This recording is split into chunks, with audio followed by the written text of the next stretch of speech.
Ils étaient venus pour décider quel Jésus le monde allait connaître. Pas le Jésus historique, pas le Jésus qui avait marché en Galilée, pas même le Jésus que les apôtres avaient connu, mais un Jésus compatible avec le pouvoir de Rome, un Jésus contrôlable, un Jésus qui ne menacerait jamais l'ordre impérial. Pour y parvenir, ils ont dû faire quelque chose d'extraordinaire et de terrible à la fois.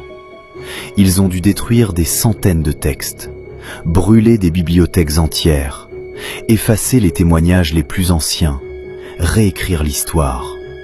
Et pendant près de 1700 ans, ils ont réussi. Mais ils ont échoué sur un point, parce qu'au sommet des montagnes d'Éthiopie, isolés par les déserts et protégés par l'altitude, des moines ont caché ce que Constantin et ses évêques voulaient détruire. Des manuscrits, des évangiles, des enseignements et surtout les paroles de Jésus pendant les 40 jours qui ont suivi sa résurrection. 40 jours. 40 jours pendant lesquels il a révélé à ses disciples la vérité qui allait détruire le pouvoir de l'Église avant même qu'elle n'existe. Ces enseignements ont été effacés de votre Bible, systématiquement, méthodiquement. Ce n'était pas un accident. C'était une décision politique. Et aujourd'hui, vous allez découvrir pourquoi. Permettez-moi de commencer par une question simple. Vous connaissez l'histoire de la résurrection de Jésus, n'est-ce pas? Jésus meurt le vendredi, il ressuscite le dimanche, il apparaît à Marie-Madeleine, puis aux disciples, puis à Thomas qui doute.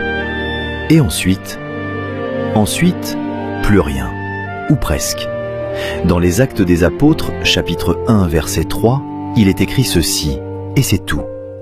Après sa passion, il se présenta vivant avec de nombreuses preuves, leur apparaissant pendant 40 jours et parlant du royaume de Dieu.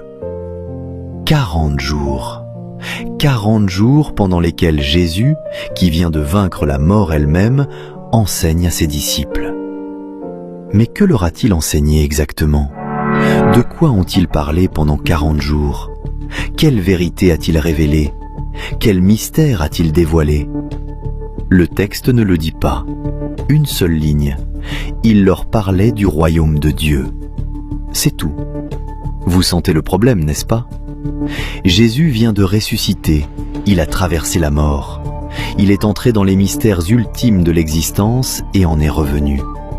Ses disciples, terrorisés, brisés, perdus après la crucifixion, se retrouvent face à lui